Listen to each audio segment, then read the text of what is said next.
So before we actually get into the tutorial, I just want to give a little bit of background about Adobe Illustrator if you're not familiar with it. It's an Adobe software product.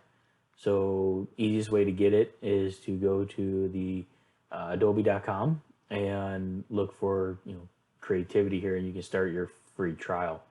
You can see here Adobe has a lot of different applications. If you're not familiar with Adobe, it's got Illustrator, Photoshop, which I'm going to show you. There's InDesign and Premiere Pro. There's a whole lot that it can, different applications depending on what your needs are. This is not a marketing piece. I don't get paid by Adobe for any of this. I just want to give you some background so you understand what you're working with here. But Illustrator is, it can do a lot. And I think when you get into a lot of these tutorials that you're seeing on Adobe is that they're, pretty high-end tutorials for doing, professional marketing. And what I want to show you in here in this tutorial is really just some of the basics, just to do very simple things. And we can build upon that knowledge as we get into other tutorials, and you'll see that.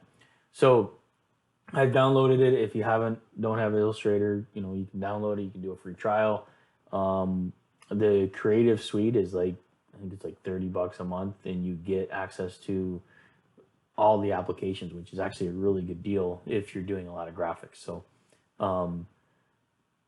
inside Illustrator, I'm working with, let's see, the latest version. So that's the neat thing about the subscription is you always get the latest version in case there's bugs or what have you. And I work on a Dell laptop, and not a Mac. So, but the process should be the same regardless. The tools should be the same. I do the standard install.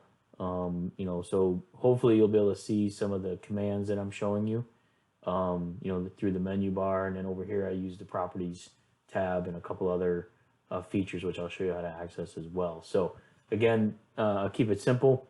We won't go into a lot of detail in this tutorial on all the things Illustrator can do. I'm just going to show you how to do, like I said, this particular graphics.